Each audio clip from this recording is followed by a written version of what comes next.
Man, playing a podcast Black Lodge Trivia Night.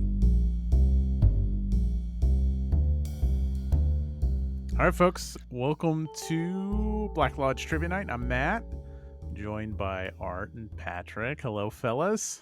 Hey, how's it going? Hello, everyone. What's up, buddies? Patrick, I love the look tonight, buddy.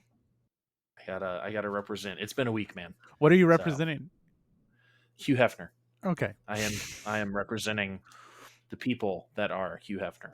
I respect representing. I just wanted to be clear with what we're representing tonight. Yeah. Yes, dick pills are us, everybody. If only. Please contact marketing at bltn.com. Please remember the N. BLT website. Totally different. Yeah. It's the BLT advocates. If you're finding us for the first time, we're an actual play podcast and also RPG discussion, and we talk a little Twin Peaks all at the same time. And tonight's a big night, kind of. It's a zero episode, zero session for Pathfinder 2nd edition, which I think Pathfinder is a little bit to blame for Black Lodge Trivia Night, if I'm being completely honest. Yeah. I can see that, yeah. You want to explain that a little bit? Well, I think it's a system that warrants just going completely ham on. There was a joke before we started recording about D&D 5e being rules light, which it's far from. I think D&D 5e is actually relatively mid to somewhat high complexity, right? Well, Pathfinder ramps that up, but then it does so many cool things. I love this world.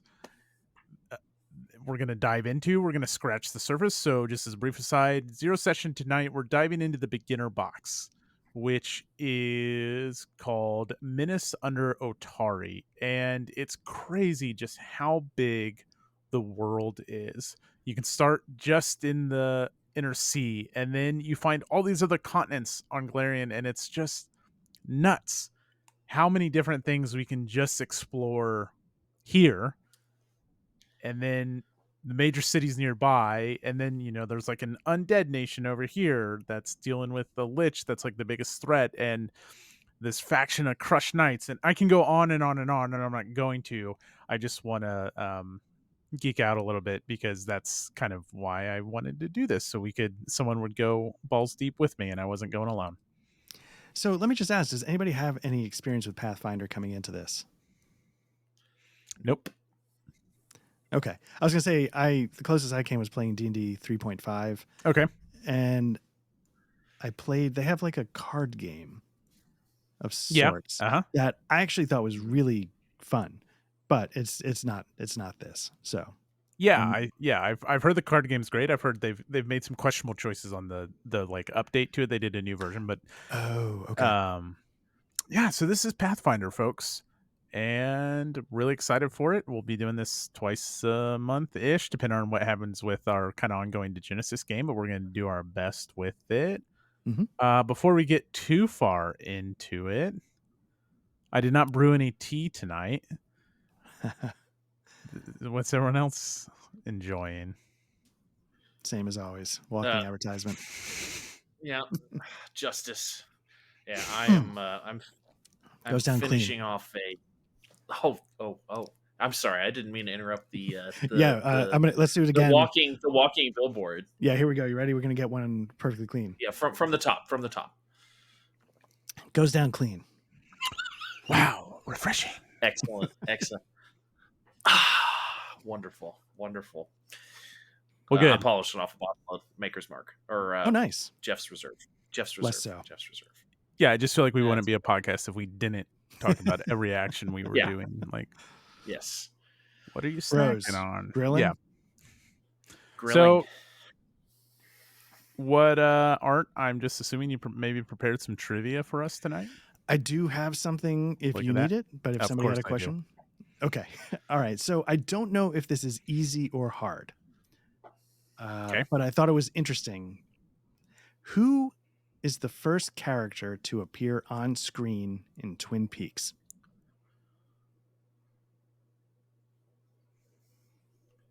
And I'll just Josie Packard. Okay, that's your answer. What about you, Patrick? I'll defer to Josie. It is Josie Packard, and so that's why I wasn't sure if it was hard or easy, but it's something that I actually kind of forgot until you read it and you're like, oh, right. And I thought that was such a weird, interesting way to start the show. She ends up not being as big a character as probably she was meant to be or something. And yeah, I just thought it was really interesting that, yeah, you open on her and not what you would think you'd open, which is the body wrapped in plastic. Yeah, my initial gut was Pete to go outside and find, but then I Right. very clearly remember the scene. She's sitting in front of a mirror, if I remember correctly, and it's just yeah. It's interesting. And follow-up question, who was originally supposed to play the part of Josie Packard? Oh gosh, was it who was in Blue Velvet with him? Yes. Laura Dern.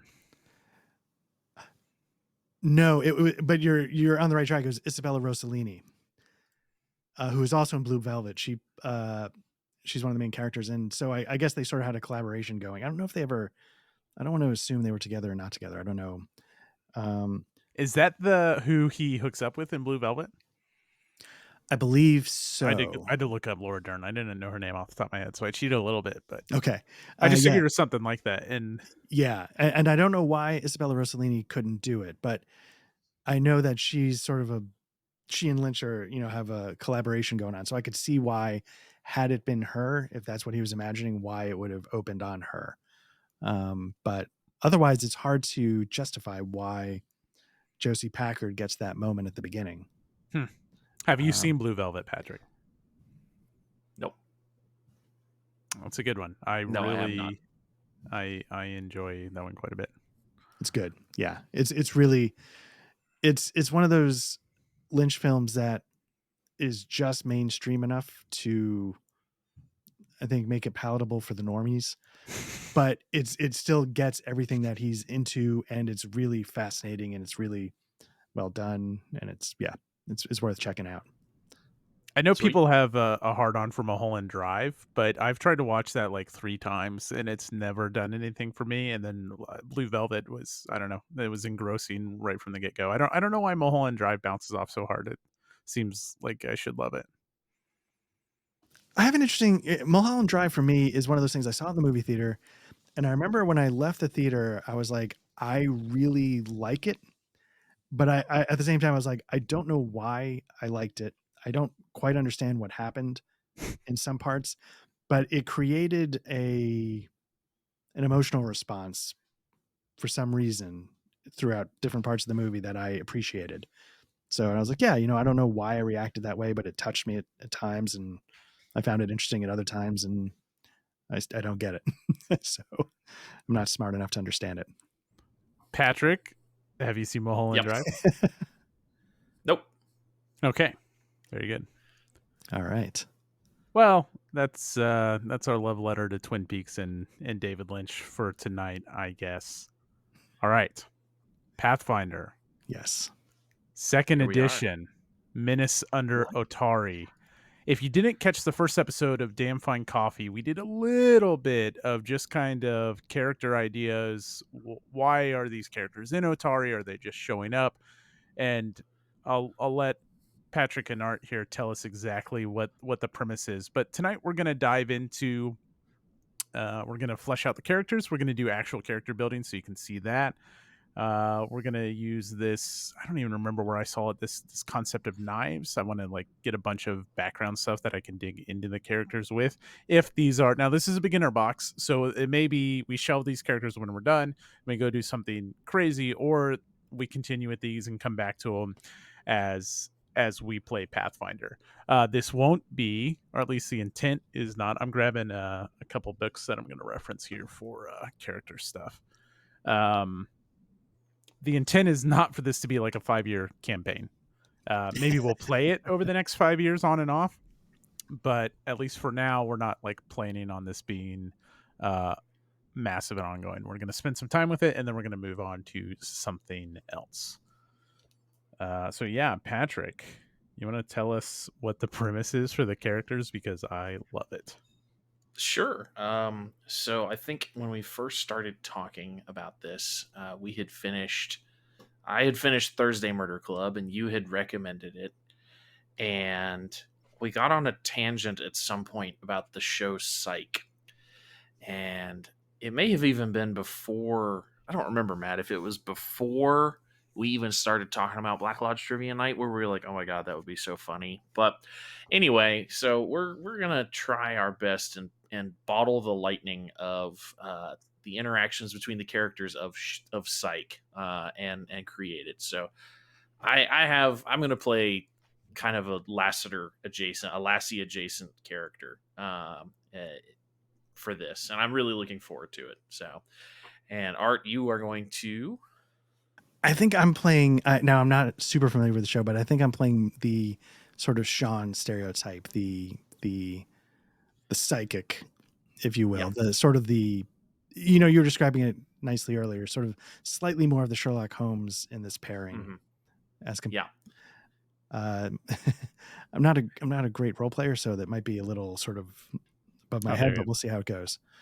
We're gonna have a good time. You're gonna be a great Sean. I hope it's gonna be a little absurd. I will say that. I think it will be. I'm really looking forward to it. And as long as you show me up in every single investigative thing, then we should be fine. Even though I'm going to be the investigator here, obviously. Right. So one trick we're running into. So there's a couple things about our characters. First and foremost, I think what we were discussing, and I think it might have come up in that first Amfine Coffee, is we're a little bit on the older side, and we've sort of had our career as investigators elsewhere. Now, I don't know if we, I was watching some lore. There's the Amber. There's the city nearby. Mm-hmm. Is that where we hail from, or did we want to come from some other small area of this part of the world?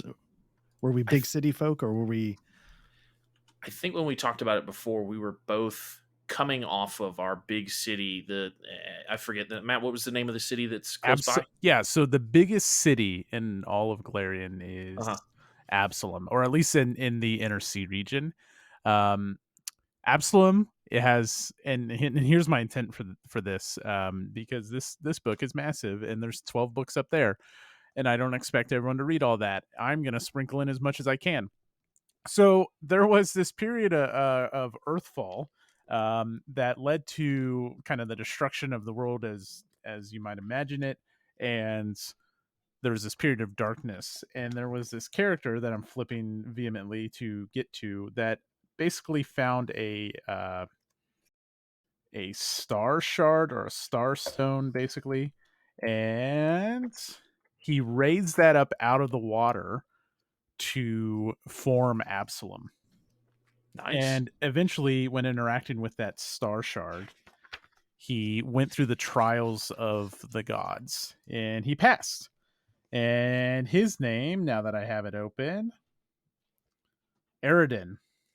It was Starstone. So he found a Starstone and he founded Absalom, and Absalom became this pilgrimage site in this massive city where all these people interact. It's a hugely important city, and people still interact with the stone and become gods if they pass the test. The best god is the god who got so drunk and passed the test and does not remember passing the test, and obviously. Awesome. And so there's this great pantheon of gods in Pathfinder that have direct interaction with characters. Maybe it'll matter, maybe it won't. So Patrick, there's the answer is Absalom, but there's a little bit of tidbit for just the world in which we live in. Absalom is, for the 5e fans, is like Waterdeep, but better and cooler because it comes from a star stone, which is still there.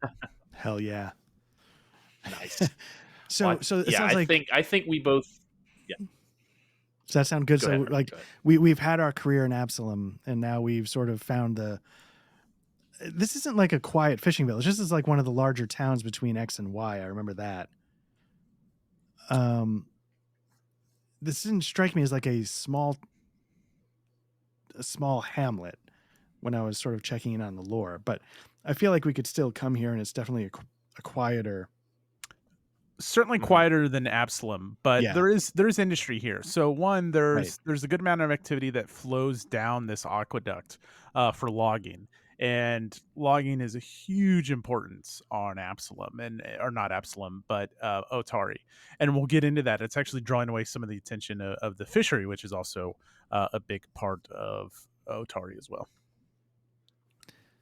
Cool. So yeah, I mean, yeah, does that sound like a good basic encapsulation of where we're starting, our character concepts, if you will? Oh yeah, I think it sounds amazing. Okay, cool. The question I have for you is, I believe, let me make sure it's in. So we're using Foundry, which I maybe should have said. There is a psychic class. Oh, there is. Okay. Is it in the main rulebook? No, it's not. Okay, It that's the trick. comes from Dark Archive, which write that down. I don't have. So there's this wonderful website. I don't think I have it. There's this wonderful website called Archives of Nethys, and they have all of the rules you need for Pathfinder 2nd edition. So you don't need to buy anything. And if you're curious, if you're listening at home and you want to be like, oh, I want to learn more about the summoner or the druids. I think druids are super cool in Pathfinder. You can go check it out. Oracles are awesome. Oracles could also be another like cool thing if you wanted to lean into the like psychic. There is a psychic class. I just don't know how fleshed out it is, but we could certainly explore it. Yeah, and of course, because I just want to say, you mentioned we're using Foundry. We were talking about this a little bit. I just want to say, like, wow to the Foundry module and how much is included in the sort of free download. It seems like it has literally everything you could possibly think of already laid out beautifully for you, you know, just done in like a very, I wanted to say that I believe Foundry is the official Pathfinder VTT. I don't know if it's this or if it's, but don't quote me on that, but it is so thorough and expansive that I was blown away. The amount of detail they've put into this module is so impressive, and it has me really kind of excited for what they're going to do with the new one. What am I thinking of? Alchemy, yeah. And I'm sure they've also done cool stuff with the system that shall not be named. Yes, the one that shall not be named. That's all, because I can't remember the name of it. Fantasy Grounds or Roll20? Yeah, that's what it was. Fantasy Grounds. The Fantasy Grounds one is actually supposed to be pretty good. If you're okay using Fantasy Grounds. I'm sure Roll20 is fine too. But I was really impressed as I was sort of poking at this earlier today to get a feel for it.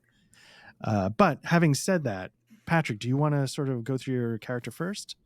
Do you need a little time? We can talk through how it works on the technical end. I can tell you the things that I sort of looked at. They recommend doing ABC, ancestry, background, class, and then going from there, because of how it auto fills everything. Yeah, in. I think I can. Sure. Yeah, I think I can at least get that far in it, and then we can. It's super well automated, and so like when you pick the ancestry, you'll click the plus sign, and then you'll just be able to drag that ancestry in, and then of course I'll walk you through like what are those all things. So you've already come up with your concept. You're this, and correct me if I'm wrong if you're going to play it differently, but when I imagine Lassiter, I imagine like straight edge, serious all the time, dedicated to the, like overly dedicated to the job. And kind of lost at this point now because he's retired. So what is he going to do with himself? But he'll still have that kind of edge, I think. And but he's going to be a little different from everything else that I play. I'm going to have to tone down the dick jokes, I think. But that's the goal, is to play something a little bit different and a little more straight-laced this time. Yeah, I know. We know how that's going to go, but it's going to be fine. So I think you already picked your ancestry. Yeah, to help me with that, I'm going to play a dwarf, which is also, I love playing dwarves, so I'm going to play a dwarf. Which when I clicked and dropped that over, you get a choice of clan pistol or a clan dagger. All dwarves, to my understanding, when they're born, they're gifted one of those two things, and it's basically, I mean, there's no worse sin for a dwarf in this world than to lose their clan knife or pistol. So I've selected a clan dagger for my weapon there. So on to background then. Well, so I think you've hit on it, but why not add the flavor text? Dwarves are well known as stoic and stern people who dwell deep underground in cities built into the hearts of the mightiest mountains. They are fierce on the battlefield, holding the line against charging orcs or taking the fight to towering giants. Dwarves stand about a foot shorter than most humans, and most take pride in braiding or styling their hair. So you will go ahead and pick your heritage as well. So one thing I really like about ancestries in Pathfinders, they all come with subsets of heritages, and these heritages are going to give you different benefits. So like if you're the dog ancestry, there's some that are really good in water, there's some like tracking dogs, and it gets pretty far out there. And so the dwarves have a few choices. Yes, and I had chosen, I just got to find the name for it. There are a ton in the heritages here. If you search the heritages and you just put the word dwarf, because it's not sorted by, it's sorted by the first letter of the first thing, it should pull up the 3 for dwarf. Gotcha. That did in fact work. I think I'm gonna be an Oathkeeper dwarf. Is what I had chosen earlier. Nice. And I can pull that up or give you the flavor text or however you want me to do that. Tell me about it. Sure. So growing up, you never told a lie to get what you wanted, and even when necessary, lying makes you extremely uncomfortable. The especially faithful might have even thought that you were blessed by the dwarven god of duty, Coles, which we'll probably hear Coles come up again at some point. And then I get a couple of mechanical bonuses against detecting lies, and a couple of negatives against telling lies. So again, very straight-laced and very Lassiter. Like this is very very lasting. This is coming together beautifully. Okay, so yes. we can do background next, and because you could also at this point start choosing your ancestry feats, but we'll do that in a little bit. Let's go ahead and pick your background,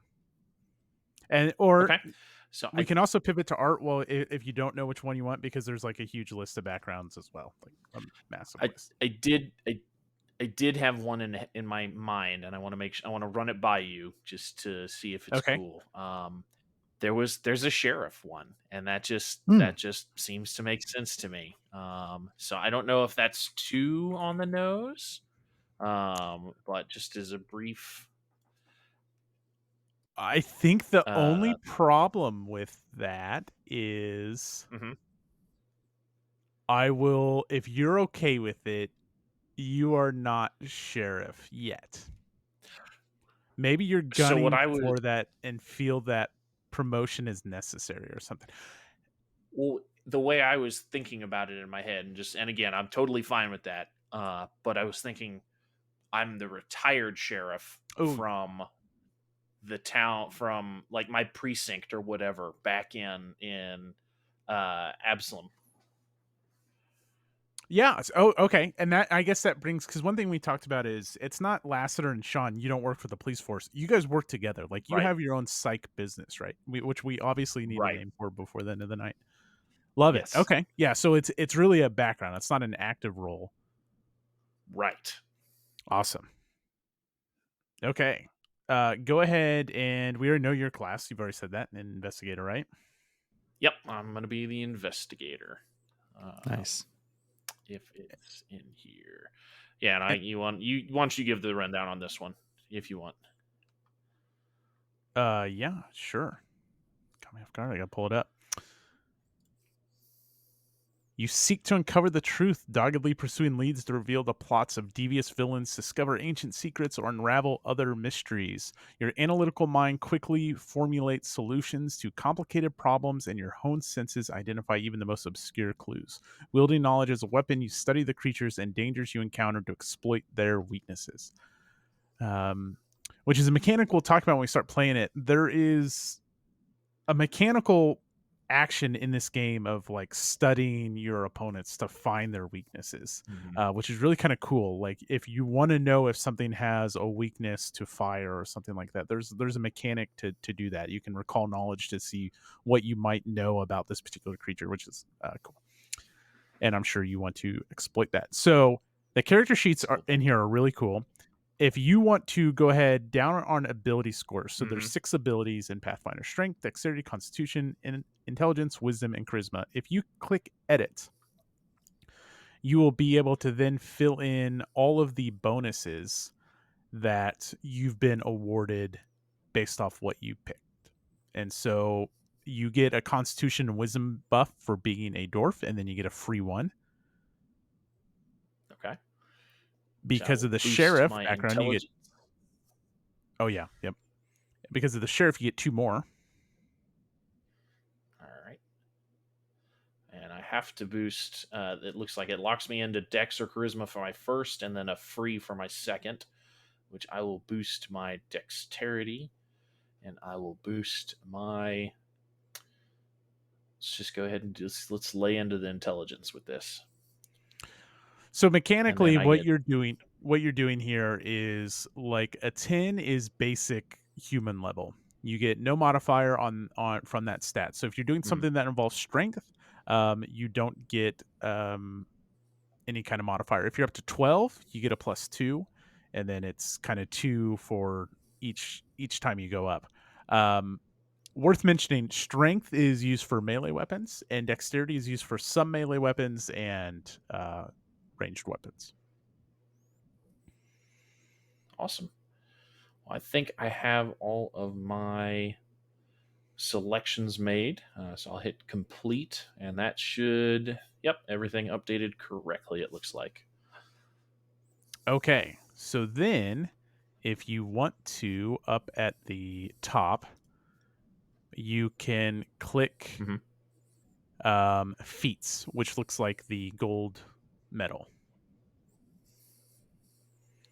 Okay. And you'll see that you have an ancestry feat to pick and a class feat to pick. And you'll be picking up feats as you go along. What I'll say is there's technical ways to respec your feats, but since we're all new to this, what I'm going to say is, like, if we get along and you're like, oh, I messed up my feat progression, because what you'll find is there are higher level feats that are dependent on past feats and having like an expertise in something, or as opposed to just being trained in it or something like that. So don't worry too much about the roadmap. If you don't want to, I'll give you a chance to respec if we need it. Okay. And feats are awesome. There's tons in this game. Yes. I think why don't I had looked at some... Yeah, go ahead. No. If you hadn't looked at them, I was gonna say we can pop over to art and then come back to find out what you shopped around for. But if you know what you want, that's wonderful. No. Let's. I've been talking a lot. Let's go. Let's sneak over to art, and I'll keep browsing. All right. So you can see over here for my ancestry, I was looking. There's a lot more choices here, but the one I was sort of picturing for this was sort of an aloof, elementary, my dear Watson. So I was going to go with an elf. Can't believe it. So I need to drag elf to ancestry, and you can see now, like, gives me it, like you were saying, Matt, it sort of automatically does the what are they called? The flaws and the boosts. I was going to say boons and banes, but that's some other disgusting system that we will not speak of. So for my ancestry elf, for my background, I had something in mind, but I don't know. Attention addict. So we're sort of looking a little bit at the show Psych, and Sean is he's not psychic, obviously. He's just extremely intuitive and powerfully observant, which I guess is Sherlock Holmes. And so at one point I was looking at fortune teller or something like that, but that didn't actually feel correct. And so I was trying to think of something that might be a little more intellectual. I didn't know, like, or at the same time, I was almost like, because Sherlock Holmes is a borderline criminal in some ways. I didn't know if that would be interesting as well, but you have detective, and there's way more here than in the book, I'm realizing. Oh, yeah, I mean, Yeah. that's how they Yeah, get you. There's so many books that add in little tidbits, right. and I love the amount of customization you can do in this game. It's so rich and rewarding. So I'm going to take fortune teller. I love it. Um, Nice. it's not quite psych, but I like the idea of the oddity identification skill feat. I like that it's got training in occultism. My only fear is that we're both going to step on each other being sort of intellectuals. And I don't know if there's like how nuanced the difference between intelligence and wisdom is and things like that, or, so I guess we'll have to see. And then let's see, ABCs for my class. Just real quick, just for Yeah. the flavor, I'll share this about elves. So elves, as an ancient people, have Oh, the right. perspective that can come only from watching the arc of history. The world has changed around them, and they struggle to reclaim their ancestral homes, most notably from terrible demons that have infested their lands. Though renowned for their grace, beauty, and knowledge, they place far more importance on personal freedom. I could see that. Yeah. For heritage. Oh, again, there's more here. Again, in the search, if you type in elf, it'll just give you the elf. There we go. Thank you. There's a misplaced kobold and hobgoblin popping up on my red at least. Oh yeah, because it's got tunnel flood. Okay. Let's see. I was looking at, I believe, the seer elf. Nice.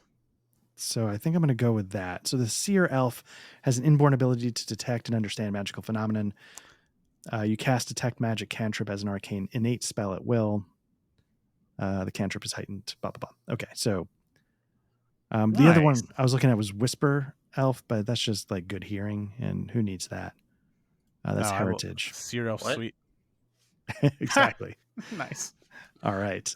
So then, as for a class, it's kind of, like you've chosen investigator, which I feel like Watson is sort of, it's tough to call Sherlock an investigator, right? He just sort of has a gift, and then he's a lot of other things. He's a bad musician. He's a cokehead, but he's also, he's got like unbelievable streetwise. You could say he's a borderline spy.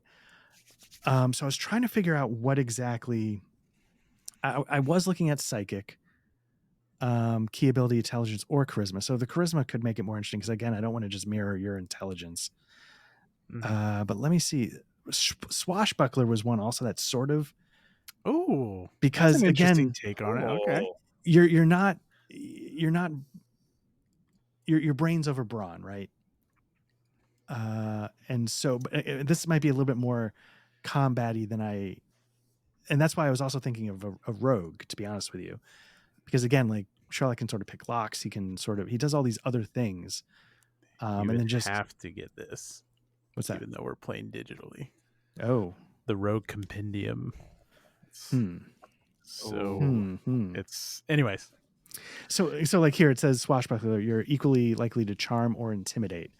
You might be an adept socialite, or you might create distractions for others. So I feel like he's a disruptor, baby, just like Black Trivia Night. So that's part of why I was thinking maybe swashbuckler, even though it doesn't necessarily seem 100% obvious. And I was wondering what you guys thought of that. Patrick, what do you think? I love the idea. Or, I could go more classic Oracle psychic. Oh, okay. Cool. So it's because, it's not quite combat-y, but it's not quite. Oh, all right. Now, okay. So for those listening, I now get to choose a style. Battle Dancer, which I don't think is exactly what I think it is. Electric Boogaloo. Break into. Braggart seems interesting. Fencer, again, Sherlock Holmes can fence. Gymnast, wit, maybe. But again, is wit just... Whoops. Did I just screw that up? I was hoping to read what it said when I chose wit instead of just having it pick. You can. Yeah, how do you delete something? I wasn't quite sure. Let me try this again. Try swashbuckler. I just want to see if it will let me, because swashbuckler is not in the main rules. So I'm trying to. It's in the advanced player's guide. Okay. Now, as a brief aside, there's new product coming out. So if we're so enthralling, and you're like, holy shit, I have to play Pathfinder. Well, Mom, you can just borrow my books. That's okay. But for anyone else, you just wait till this fall. They're coming out with 2 new rule books. They put all the player stuff in one and all the GM stuff in another. And they're cleaning some stuff up. They're changing why do I always forget the term? Like when you're chaotic neutral. Alignment. They're changing alignment. And they're changing a couple other classes, things like that. So they're cleaning some of that stuff up, and they're putting a ton more of the character classes in the player book, so you don't have to get all this shit. I confess I'm looking forward to that. So looking at these, so wit is described as friendly, clever, and full of humor. That doesn't strike me as Sean or necessarily Sherlock Holmes. It's definitely Sean. It's certainly not Sherlock Holmes. Okay. But, I mean, play your own character. It certainly is Sean, though. The interesting thing for Fencer is that you move carefully, feinting and creating false openings to lead your foes into inopportune attacks. That seems very combat heavy, but it then says you're trained in deception. You gain panache during an encounter whenever you successfully feint or create a diversion against a foe. Could that be like a social thing? Yeah, I think so. I mean, I also think like if you have it in this like luring your opponent into openings, like I think that would be cool to also play that as into intellectual or social openings, right? Like very Sherlock Holmesy. Okay, I'm going to choose Fencer then.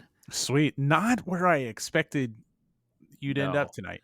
And then I'm going to scrap this and I'm going to make a human fighter. So if you could just roll me up a new sheet here, Matt. Let me get a new picture. Okay, so swashbuckler, seer, elf, fortune teller.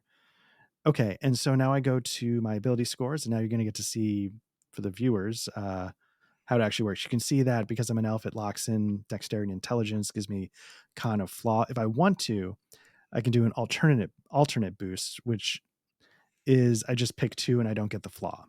Right. So you get 3 boosts if you get the flaw, and you get 2 boosts if you don't take a flaw. Correct. Yeah. And then you can also do here legacy flaws, which if you want to take flaws for role-playing reasons, or if you want to take extra flaws, I think to get extra boosts, I think there was something in like old school. Yep.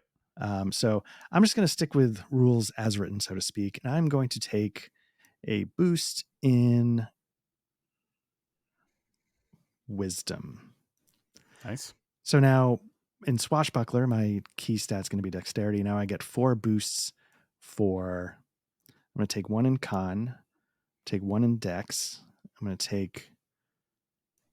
ease off intelligence. I'm going to go wisdom, charisma. Nice.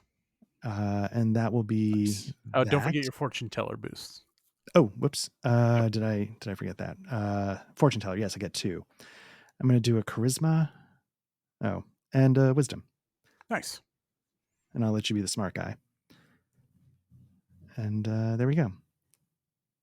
Actually, you know what? Can I switch this boost to, I'm going to go super charisma. Okay. Very nice. Very charismatic. Nice. There we go. The perfect blend of Sherlock and Sean. And then let's see. So now, like we did with Patrick, I jump over to my feats, and the nice thing about this is you're going to get to see it here, which you didn't get to see it really with Patrick. It'll fill them all in, and then what I love is that it tells you, hey, you got an empty slot here. Yep. So that's what you need, and you click this, and then it immediately just brings up your options. It's if you've used Foundry a lot, like this is, for my taste, like amazing. Like it's just insane how. I don't know how complete and thorough this is. I really am impressed. Now, full disclosure, I think the base module has all of this, especially because the beginner box won't have like swashbuckler. If you went out and bought the beginner box, it's not going to have the rules for swashbuckler or anything like that. But I think if you just download the base module, you're going to have all the classes and all the automation. What you get when you buy Menace Below Atari is that, like, if you've heard oceans and seagulls for the last hour, it's because of the stuff playing in the background while we're we're using the official module for this. So I think this is all in there. Oh, this is all part of the box. Oh, so okay. No, I think the automated character sheets, everything you're doing, are in the base Pathfinder module that you don't have to pay for. Okay. If you want all the scenes and all the it does a wonderful job of actually teaching you Foundry as well. Oh, interesting. It's really nice. Like if you're like, we're trying Foundry out, and when we want to play Pathfinder, it's well worth it, I think. But yeah, so Art is shopping. Yeah, so for my ancestry feat, I chose Elven Aloofness. And now I'm up for my class feat. And again, I'm just trying to see. Here we go. I'm just sort of looking to see what these are. These might be a little bit more a little bit more combat focused, but I might take focused fascination, which means when you use fascinating performance in combat, you need only a success rather than a critical to fascinate, which I assume is a status effect. So I could just sort of dazzle. That's awesome. Love it. Let's see what a goading fate is. That's awesome. Oh, that's pretty good too. That's over. Again, these are a little bit more. This is a combat heavy game, but Yeah. I mean, obviously pick what. So while you look around on those, one thing I'll tell both of you is I love the idea of getting 2 archetypes in this game. So Patrick, if you were thinking like investigator, I don't know. I'm trying to think like what's Lassie. I don't know. Bard. Doesn't he play in a? Maybe I'm thinking of Ron Swanson. Yeah, I think he. I mean, just the cop thing. Yeah, just thinking cop thing. I mean, I would do like, investigator fighter or some wacky combo like that. So there's an optional rule to do free archetypes. Normally, it's kind of costly against your feats to take a second archetype. I'm not all for. I'm not for that. It's really it's in the rule book to do free archetypes, and I love it. So around like 4th or 5th level, if you guys want to start splashing another class and getting some other class feats, I highly encourage it. I've had so much fun building characters, and my real goal is to instill this love into either of you, and then you guys run it so I can build my druid. Nice. Or rogue, I don't know. Druid is my. I won't speak the name of the other system, but when I play the computer role playing games like Icewind Dale, stuff like that, I often go Druid. Pathfinder, Icewind Dale. Exactly. Somebody make it. Now we're talking. That is so surprising, Art. You're a man of mystery. I think you're. I would never. Honestly, I always kind of thought Art would play like wizards. I don't know why, but that's just kind of what I thought. I'll tell you why. Okay, so in the group that I often would play with, like computer role playing games and stuff like that, we had like little co-op group. I would let other people sort of take first pick. Somebody would usually choose wizard, somebody would usually choose cleric. And so I would be sort of like, okay, I'll either pick up something like rogue because of utility, or I definitely, but in Icewind Dale in particular, in Baldur's Gate 1 and 2, it's not as interesting, but in Icewind Dale, the druid class is really fun and really pretty potent. Icewind Dale. Baldur's Gate 2, it was lame. So boo. But I am curious to see what it is here. So at some point, one of us needs to take on. Well, and there's a million Pathfinder Adventure Society, like little one shots, and there's a rating database of them. So like, I think there's some real stinkers. Actually, I was listening to, oh my gosh, I can't think of the name of like the really popular actual play Pathfinder stuff. They do an amazing job, and they picked one of the worst ones for one of their streams, and they like tried to make it fun. And so like you can go find a database of like what the good little Pathfinder things are. Well, I guess not everybody can be Black Lodge Trivia Night. That's right. That's right. That they sure can. I can't even remember their names. Who are they? Of course not. Patrick, you shopped for feet. Why don't you tell us about your feet? It's feats.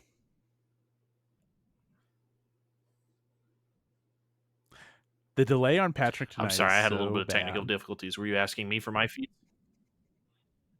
It is. I don't know what's going on. It's awful. Can you guys hear me now? That's gonna get us on YouTube. Well, that just means it's OnlyFans instead. Yeah. The other feet. All right, here. You know what? I'm gonna close this. I've got the arcs. the archives of Nethesis open, and I think that's really, I don't know why that would be sucking down a bunch of juice, but I'm going to turn it down. So, all right, let's see if that's better. So something we didn't talk about earlier was what of the, as an investigator, I get to choose a methodology to go through. And I chose the empirical methodology. So that is data driven, statistics, running the numbers, inductive reasoning, all of that kind of thing. That lets me get I'm trained in one intelligence based skill of my choice, and I gain the That's Odd investigator feat, that's going to put a lot of work on you, Matt, but it's going to be good. So on top of that, the two that I chose, just based on my headcanon of being a sheriff back in the big city, I took Underworld Investigator and Dwarven Weapon Familiarity, because I'm not going to be a dwarf that doesn't know how to use a warhammer. I'm sorry, that's just not right. So, yeah, there you go. That's what I've got. What does and yeah. What does Underworld Investigator give you? So my work as an investigator makes me familiar with criminal elements. I may be a criminal myself, not likely, or I might have gained an understanding of how they operate. I become trained in underworld lore, and I gain pursue a lead circumstance, or circumstance bonus to thievery checks to investigate the subject of my lead. So if it helps me figure out, like, oh, this person's using stolen checks, or this person's picking a lock. I can kind of find those things a little bit easier, at least to my understanding. Awesome. You mentioned just another mechanic that I'll point out here is you're trained in something. So not only do we have our ability modifiers of +1s and +2 just for having high strength or something like that, you also have proficiency bonuses. And so how it works in Pathfinder, if you're unskilled, it's 0. If you're trained, it's +2 plus your level. So if you're level 1 and you're trained in something, you're going to get a +3 to the relevant roll. And that'll work for weapons as well. So if you're trained in Dwarven weapons, you're using a Dwarven weapon, you'll get your relevant ability, probably strength, plus your +3, and then you roll, and then anything else you might happen to get. And so it's kind of this cool, and you'll get other feats that level you up to like master and expert, and it just gets better and better. Art. Awesome. All right. Let me see. So I think my feats are actually all set. Okay. I chose Elven Aloofness, Goading Feint. I get Oddity Identification, which I think is part of my I think that's part of my background. Your seer, your heritage. Yes, sorry, my heritage, not my fortune teller. So yeah, then I guess the next thing is skills. Now I wasn't sure. It marks certain ones as trained, blah, blah, blah, but I was trying to figure out, is there more to it, or does it automatically fill it all in? Well, you might have some free training. That's what I was trying to figure out. Let me just double check here.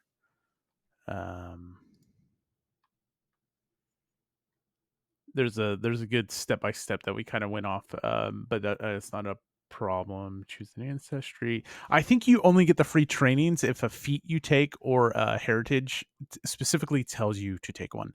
So I know there's some that'll be like, and train in something that's relevant. So it should update it automatically. That's my hope, yeah. And I can double check it at some point, but that's my hope. Yeah, and I'll also go through and double check it as well. +1 circumstance bonus to checks identify magic.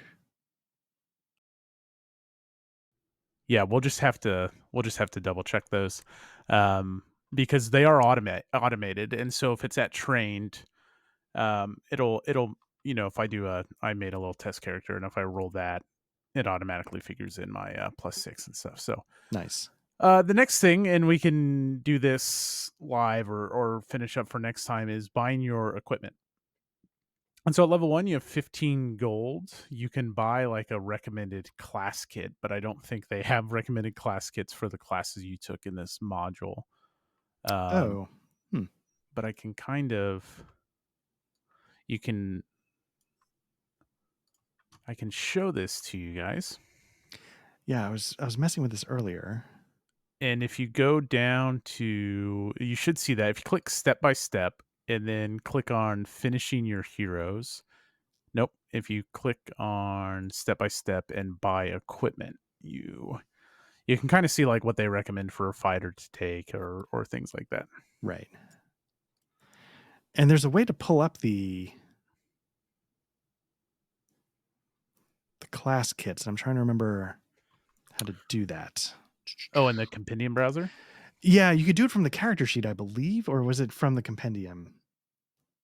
If you browse the compendiums packs, you can do a search for class kit. And I see one for swashbuckler and I see one for investigator. Nice. I think I'm just going to Wow. take that. There's really everything, right? Yeah, I should have you covered. And then boom. Is that assuming that it spends all my money? I assume so. That's a great question that we'll also have to check. So no, it doesn't, because let's see, if I go to you and I check out, where was that? So if we inventory, we you have 15 to get start. 15, right? So I would have 7 gold left over and 2 silver. 6 gold, 2 silver, I believe. Okay. Patrick, are you also just taking the swashbuckler kit? I think so, but can I, not the swashbuckler kit, but the investigator kit? Yeah.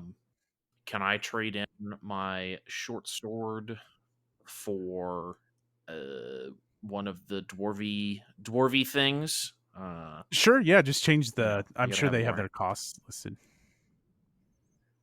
Yeah, they do. So let's have a little rule zero discussion. Not rule zero. That's commander talk. Zero session discussion. I've always liked the idea of it, but I've never executed on it. How much do you guys want to track gold? Do you just want to track like big picture stuff, or do you want to get in the nitty gritty? I mean, I personally kind of like the idea of buying your bolts and buying your arrows and buying consumables and things like that. But you guys are the players, and I'll do whatever you want to do.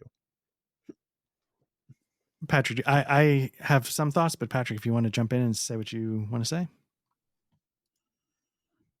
I don't know if I've ever done it in any RPG where I've had to track bolts and stuff, so I'd be open to the challenge. And we can always switch. You can be like, I'm tired of tracking my bolts. It's an easy thing to cut out. What about you, Art? Yeah, so normally I don't have any preference. The only thing I will say, again, because this module is so good, is that I believe it makes it super easy to spend your money.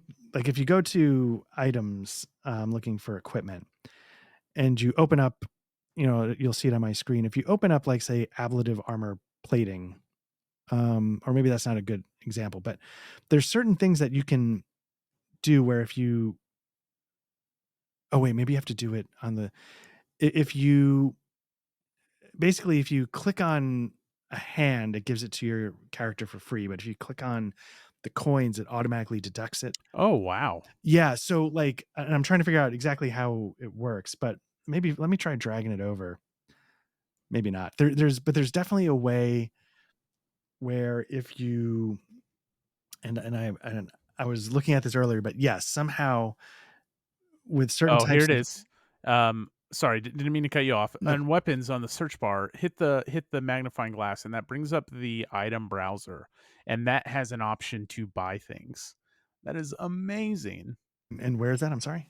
If you're on your inventory, you see weapons at the top, and then quantity, bulk, plus sign. Hit the magnifying glass next to the plus Oh, sign. right. That's what it was. Yes. Wow. And it brings up, exactly. It brings this up. So good. And yeah, if you click the hand, it just gives it to you. But if you click the coins, it takes care of it for you. So in that sense, I feel like it's not actually that cumbersome. No, it's not. That's insanely impressive. Yeah. And I know I've mentioned this to you guys a couple of times. If at some point you're interested, I would love to discuss VTTs and tech, because this one in particular really sort of sparked my, wow, I feel like I could have things to say about, VTTs in general based on looking at this and how it relates to role playing as a whole and whatever. But you're all horned up for yeah, Pathfinder VTT, huh? Yeah, super horny. You don't need me to show my feet again. You know what I'm talking about. Yeah.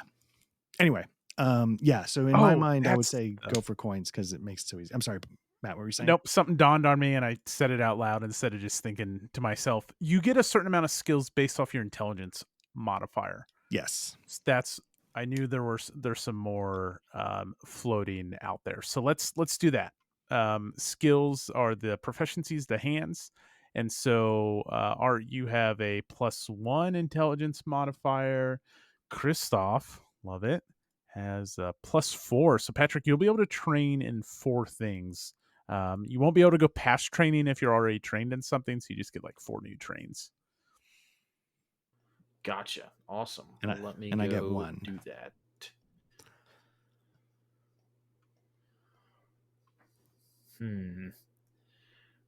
What are you going to take your 1 in?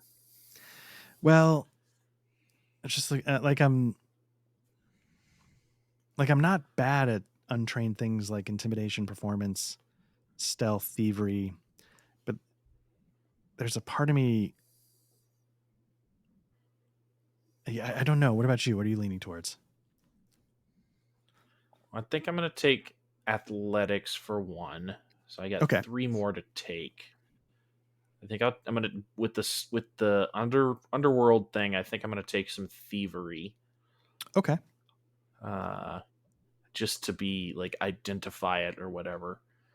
So it leaves me with 2. I don't want to take any deception because that just feels not right, especially as an oath keeper dwarf. That I should not be trained in that. Maybe I'll take. I'm a dwarf. I'll take crafting. That makes sense to me. And that leaves me with 1 more, which I think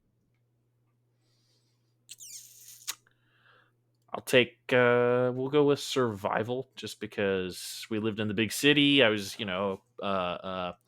beating the cobblestones cop for a while, so I think that just kind of makes sense, right? Love it. Okay. I am going to choose stealth. Now, I know stealth it's one thing. In my mind, a lot of what I'm doing is deceptive, and I've already got a pretty good deception, but maybe stealth somehow pairs with that in some ways, where I'm not always doing things above the table.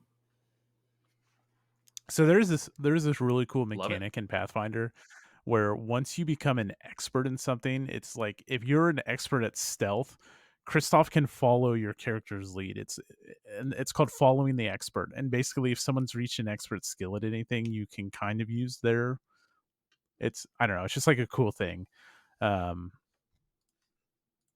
Anyways, all right. Next, I think we need to talk about names, yeah? I think so, yeah. I have failed to find the fantasy name generator that I use for the Conspiracist, where like the fantasy names was like Frank, Bob, Sarah. Frank Dean. Yeah, like these were the fantasy names. Good. So if you search the compendium, pull up the elf ancestry, there's a whole slew of potential names if you want to consider them. Obviously, use whatever you want, but they do provide some names, which is kind of cool.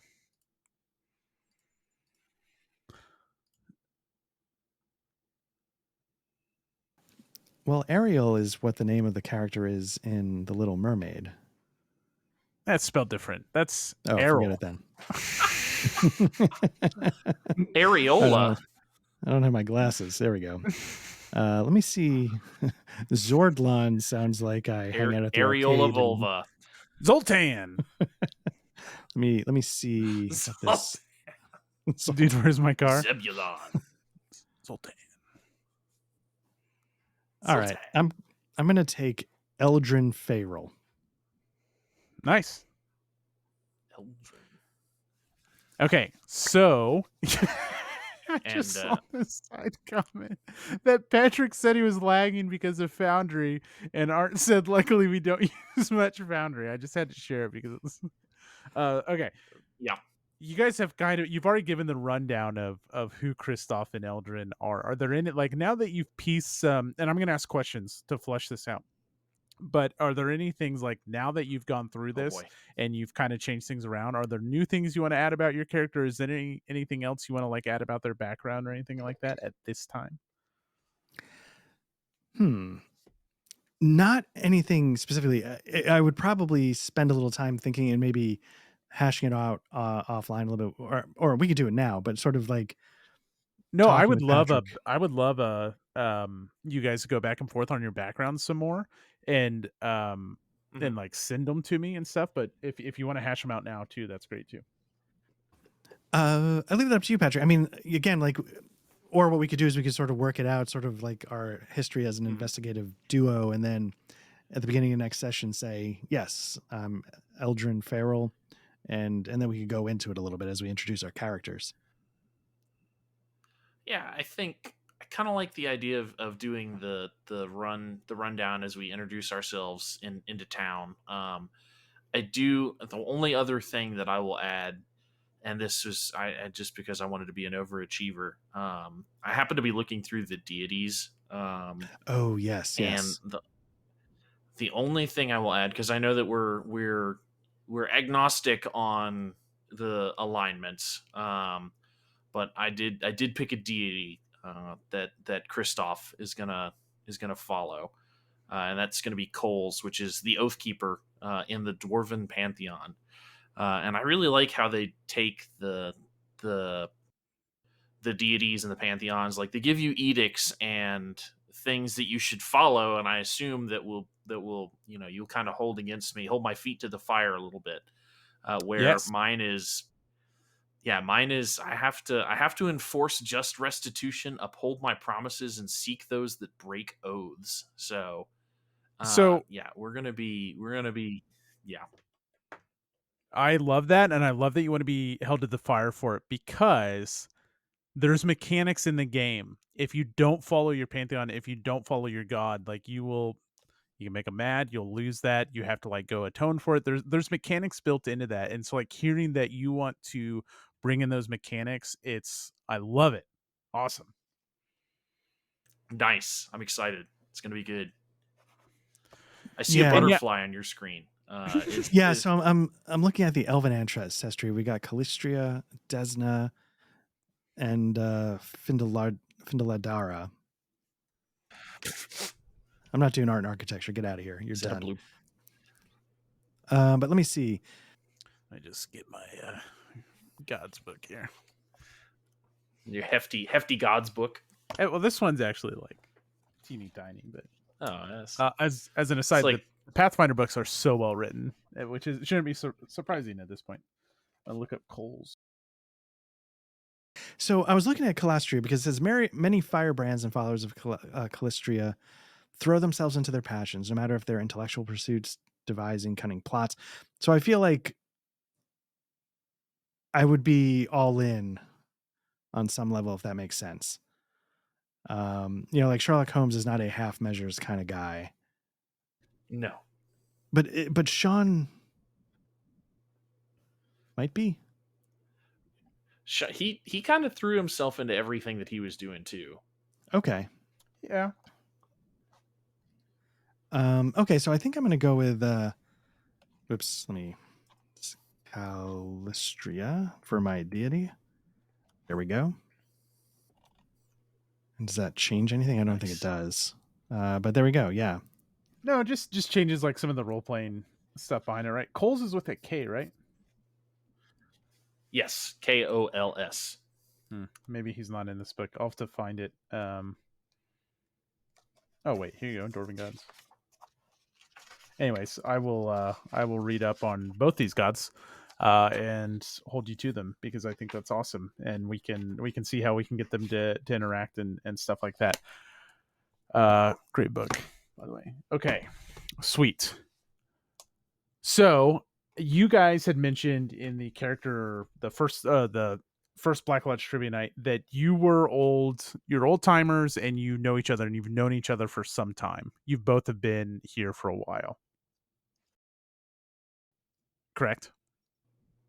Yeah, that sounds correct. Yeah. And while we're doing this, be thinking of the name for your psych agency. And so I'm going to refer to one of my favorite Rules Light things, which is Kids on Bike. Okay.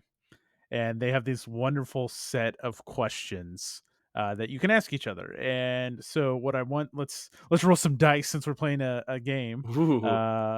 Patrick, why don't you roll a d20 for me? All right, that's the one with 10 sides, right? Close enough. Yes. That's a 5, sir. Okay.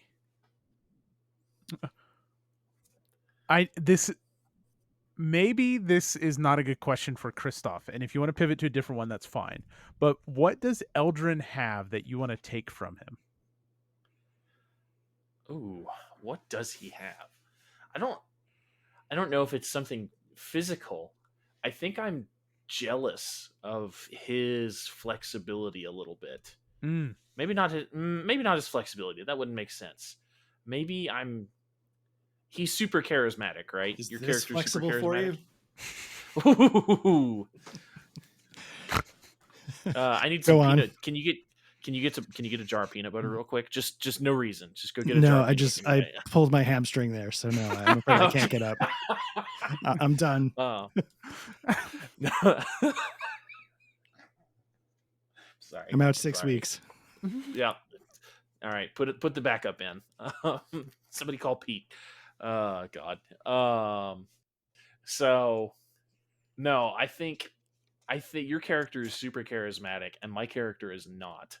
And I think that my character is a little jealous. I think Christoph is a little jealous of how easily you get along with people. Like, I have to work at it. And I think that that's something that you have that I want. Nice. This is going to be tough to roleplay. I am not a charismatic person in real life, as you just saw from me sticking my feet up on a camera on the internet. So, I don't know. Isn't that charismatic? Is it? It's certainly something. It is. Yeah. Anyway. Art, roll D20 for me.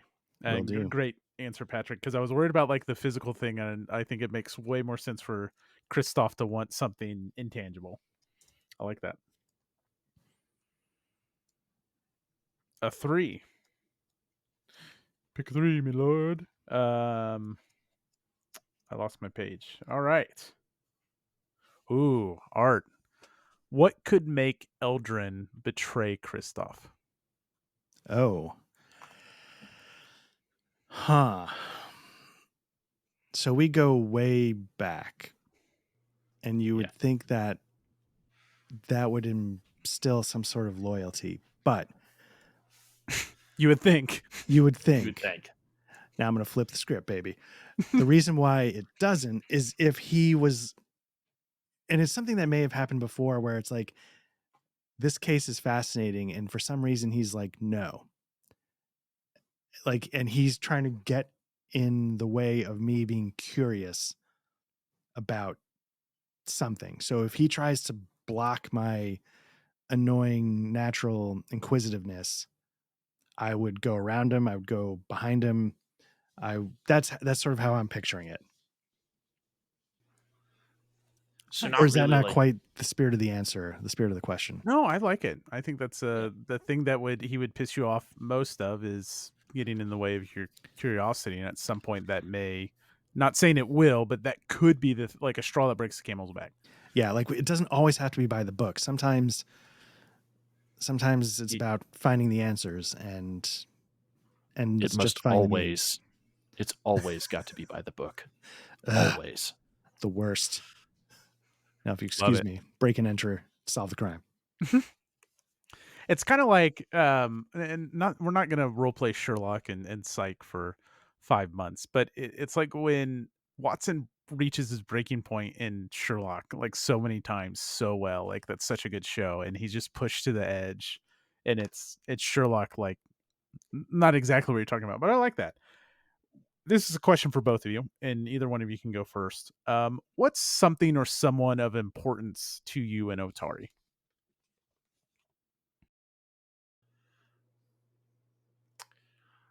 Art, you want to go ahead, or you want me to roll? Someone of importance. Or something. It can be something. It doesn't have to be something. Okay. So my understanding of Otari is that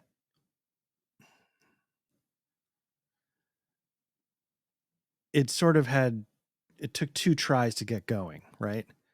There was the initial run that sort of fell apart, and then was it goblins that took it over and started raiding ships that came by, and then it became like, when that sort of ran its course, then it got into forestry, and that really helped the town take off.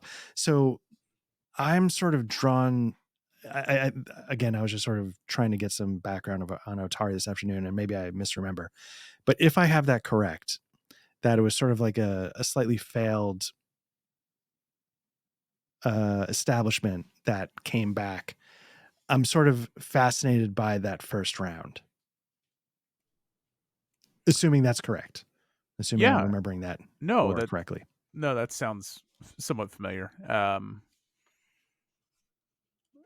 You're fascinated by the old ways of Atari? Is that kind of what you're saying? Or yeah, whatever that first, it's like was it Jamestown in Virginia, that the thing that sort of nearly fell apart and they almost all die, or maybe they all did die. It's whatever, it's and it's sort of that lost, because I think there's things here in town, like there's some ruins, and I feel like there's things here that sort of predate the goblins. When they took it, I assume it's goblins. Somebody came and took it over. And so I think I'm sort of fascinated by, the older Otari, and maybe what went wrong. I think I'll add in, and if you're okay with this, I think then that you probably have a strong tie to, maybe there's like and maybe this exists, maybe it doesn't, but maybe the fishermen and the lumberjacks and the foresters and the Packard lumber mill don't always see eye to eye. Right. And maybe you just have a great, I don't know, maybe you just, you fit in at the bar that serves the fishermen. You know the docks. You know the boats that make the runs. Your little street urchins are the sea urchins that hang around, maybe. Yeah, that makes total sense. Yeah, I was gonna say I could make it more personal by saying, like, I'm an elf. I've been around a while. I probably have had relatives around for a while, and maybe there was a relative that was part of that old school that nobody knows what happened, if we need like a thread to pull on. But if being broad is enough, then it's, I think broad's enough, and we can always add in that relative if we need that knife to twist or something like that. And I think it's a fascination with the old stuff that exists, the ruins and what went wrong, and then but that leads you also to this connection to the city of these things that represent the old ways through the people, and like if fishing and trading was the older ways, and they've boosted up the income with this new stuff that's completely changed the city, and for the better. That fascination ties you closer to that kind of stuff. That sounds great. Yeah, that makes sense. I like that. Patrick, what about you? So I think I'll go the opposite way. With if Art's going to go broad with his, I'll go hyper focused. Okay. I think our psych investigator office, I think it's on the second floor of a building, and I don't think that we own it. I think that the landlady, yeah, what's up? Quick question. Are we starting as like an established agency, or is this sort of our origin story of how we become the investigators of Otari? And I don't care either way. I just wanted to throw that out there and run with whichever one you like more. Are you asking me, or are you asking Matt? Mostly you, but I guess because I remember at one point we joked that at the end of this adventure, that's when we hang the sign up opening. That's true.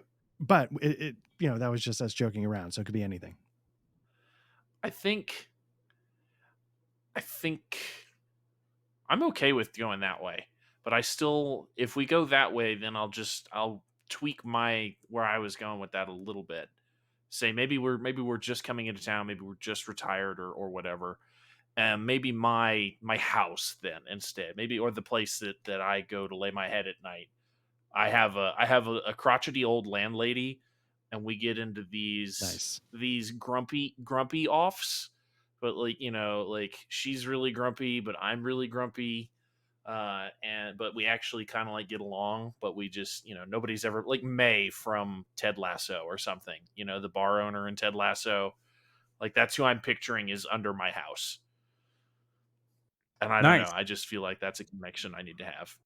What does she do under your house? Does she live there? Does she run some kind of shop? Does she run like a noodle shop, or like is it like what's under?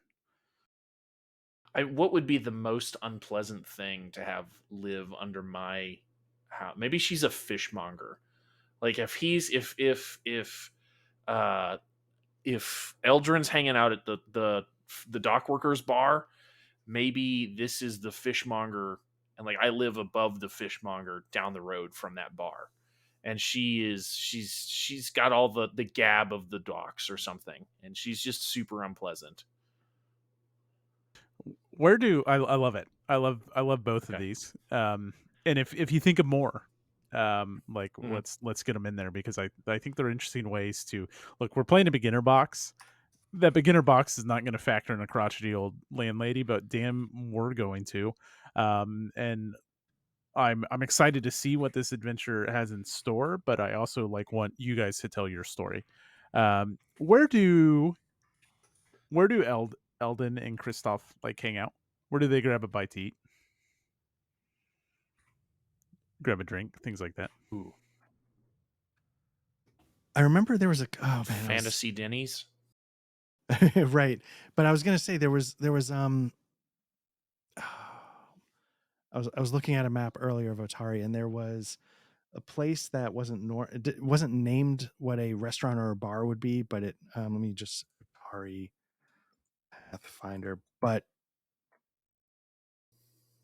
trying to pull up the map if I can find.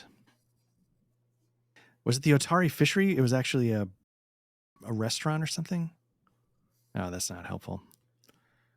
We can say it is. I mean, we can make this our own. Right, but I think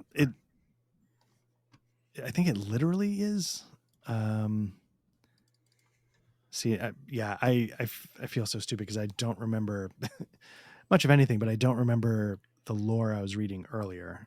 And is there a map of Otari in Foundry? Yep, let me move you over there. I don't think it has. It might not be numbered. It is. You should be able to pull up. You should be able to pull up and hover over things. Does it show you guys like Crow's Cask and things like that? Like as a beer stein and stuff. No, we might not have access to. Okay, it just shows you a blank map then. Okay, Yeah. We might not have access to the notes, but so there's a place called Crow's Casks and Crook's Nook and the Rowdy Rockfish. What's Crow's Cask? That might have been it. Crow's Cask is a brewery and tavern popular among local farmers and merchants. That might have been what I was thinking of. There's Crook's Nook, which is a sailor's tavern. Mm? There's the Rowdy Rockfish, which is a calm and quiet tavern. What would you lean towards, Patrick? What do you think? I the Rowdy Rockfish. We're retirees. We're this is the Rowdy Rockfish that's surprisingly calm and quiet. Exactly. Love it. That's my 2 cents. Yeah, that sounds good. Yeah. Okay. Sweet. What do you eat at the Rowdy Rockfish? Man, what do I eat? Is it a plate of finely arranged fruit slices and cheeses? I don't know. Is that what elves eat? I don't know. Yeah, I feel like on some level I'm like a disheveled mess. and so I'm just like, I don't know if I would think about my food too much. It's just okay. And sometimes somebody might be like, Jesus, you gonna eat that? And I'm like, yeah. And I just shove it in my mouth. And I'd be like, oh my God, this is awful. But then I keep eating because I just don't care. Real quick, before we commit to this, and the Otari fishery does exist. It's right on the docks, and it's the fishery and shipyard, and then at night it turns into a gathering spot for food, games, and entertainment. Oh, that's what I was thinking of. Okay, yes. So there's an owner there, and every night from 1 hour before sundown to 1 hour before midnight, the owner opens it up, the first floor of the fishery, and it turns into like a little, but it's like the main hubbub. Okay. So sorry, proceed. Do we want to pivot to that instead, Art, or are we at the Rowdy Rockfish? Dealer's choice. Rowdy Rockfish would be over here, and then the fishery is right on the docks. Okay. Do we have? Sorry, did you ping? I did. Yeah, there we go. Okay, so that's the. I could see us mostly being the first, but I could see us sometimes hitting up that nighttime as we start to decide we need more info. Sure. I think maybe we start to hang out more because it starts off as a resource, but maybe we grow fond of it. I don't know. Okay. At the Rockfish, so the Rowdy Rockfish is your main joint. That's where like you get breakfast and stuff, and like I don't know, you're retirees and recently retirees maybe, so you're both like way too much time on your hands. Yep. Do you have a contact at the Rockfish? Like, is there someone in particular there that you're both particularly like? I don't know. I see it as like two retirees who like there's someone there that maybe you guys would do anything for, like you would protect them, like they've charmed you over or not.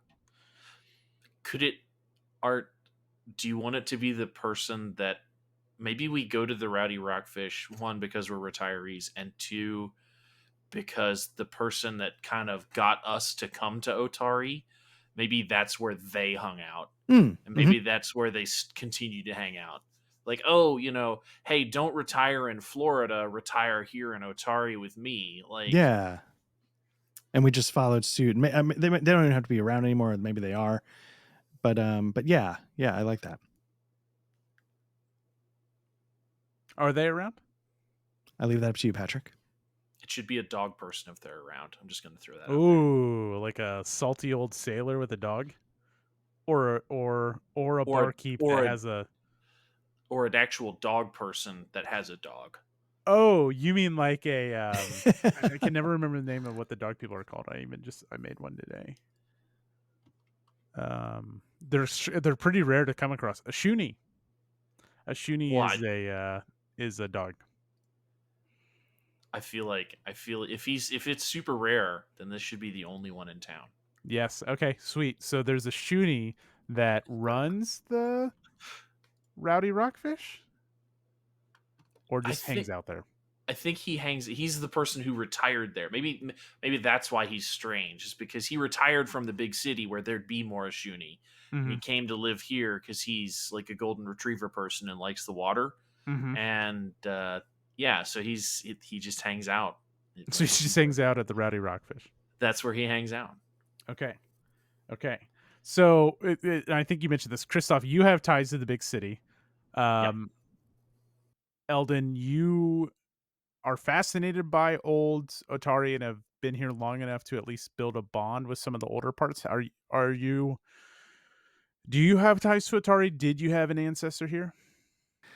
Yeah, let's say I did. Let's say, and because I assume elves are like elves, they live forever or whatever, or they have like lifespans like anyone else.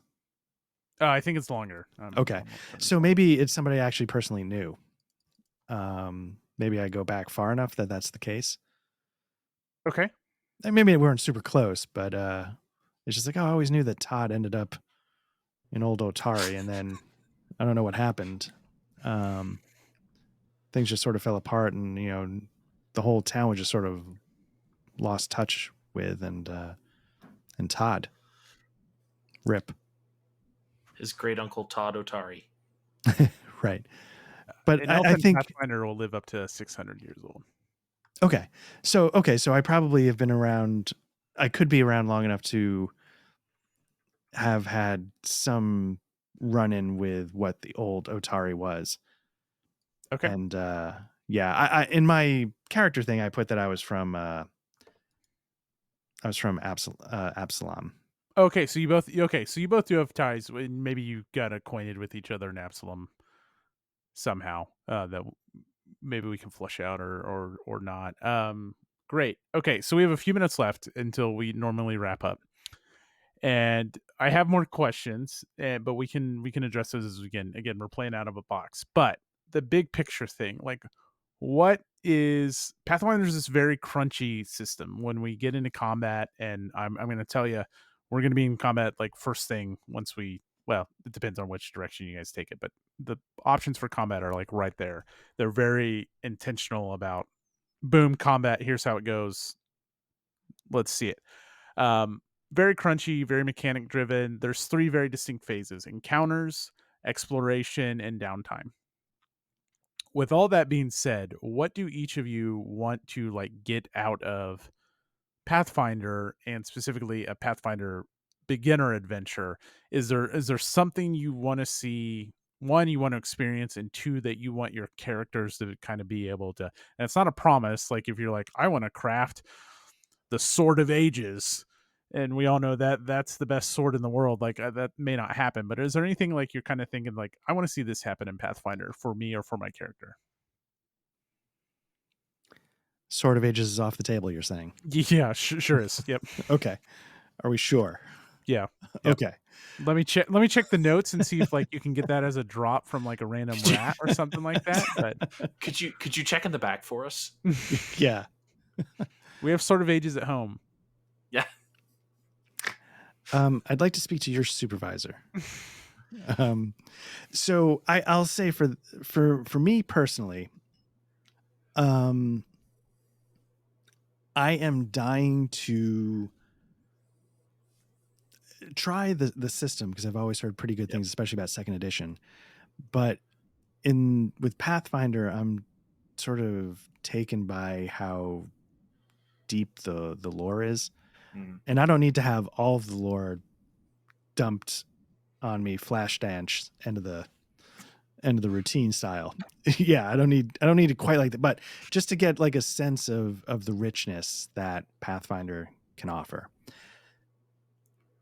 That might be too broad of an answer, but so I'm very much I'm here for the story personally. Okay. The mechanics are great. I don't mind crunching. I'm really curious to try this as a 5e alternative.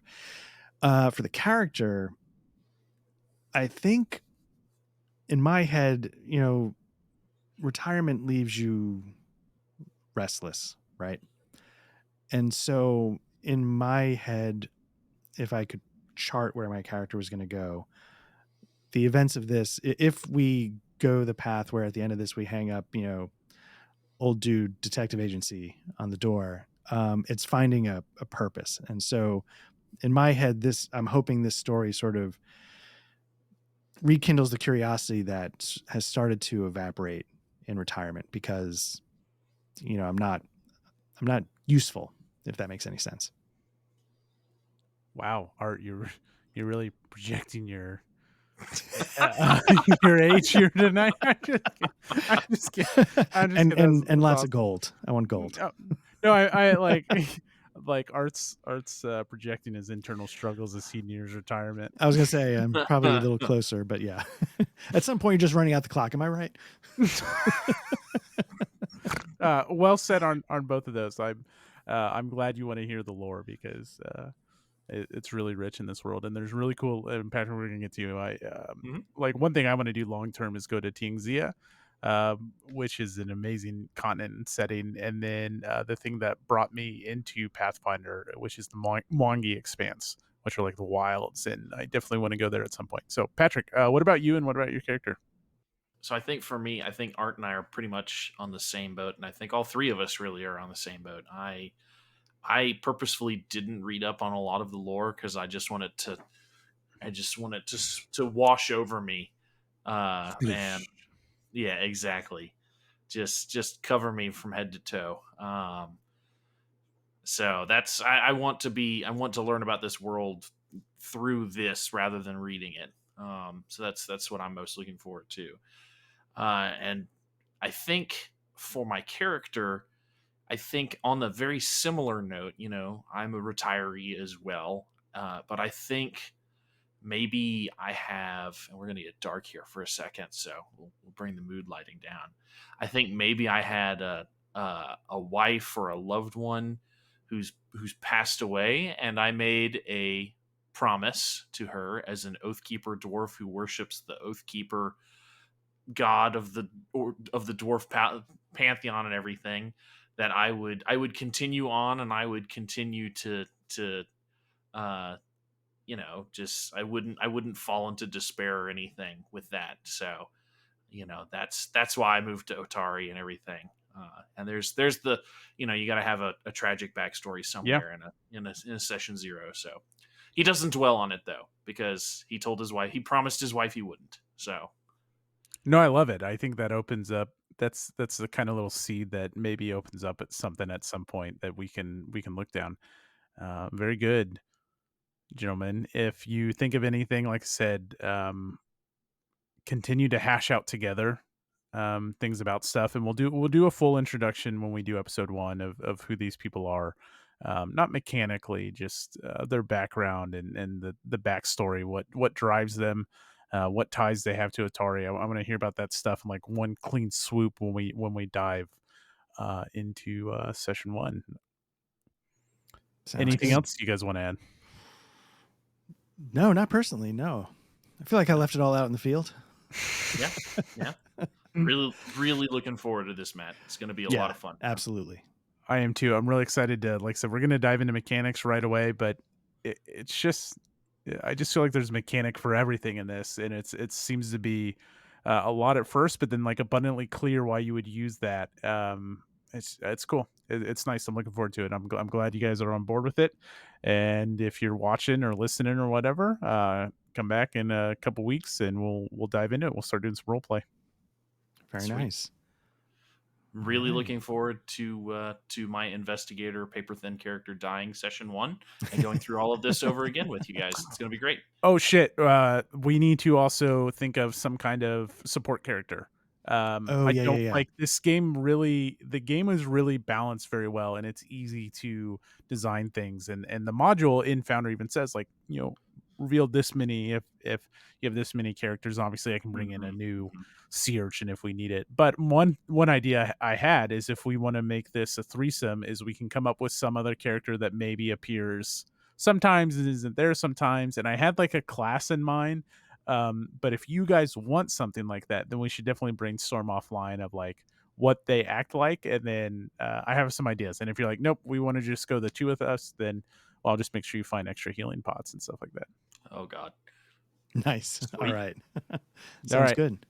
Folks, thanks for listening. If you want to follow us, I almost said the wrong thing. It's Black Lodge Trivia Night. If you're listening on your favorite podcast listener, go give us a subscribe and like on YouTube. If you're watching on YouTube, do the thing. We're on Twitter, not on Threads yet, but maybe. I think it's pretty easy because we have Instagram, right? Black Lodge. We have an Instagram, so it automatically logs in that way. So I guess we're in Threads. Look at that. Yeah, just follow us. And hey, if you have a question for an upcoming Damn Fine Coffee or anything like that, you can drop us a line and all that stuff. We're out there. You know where to find us. Sweet. All right. Thank you very much, guys. Thank you, Matt. I'm really looking forward to this. Me too. Yep. See you on BLT.com, guys. Very nice. All right. Take it easy, guys.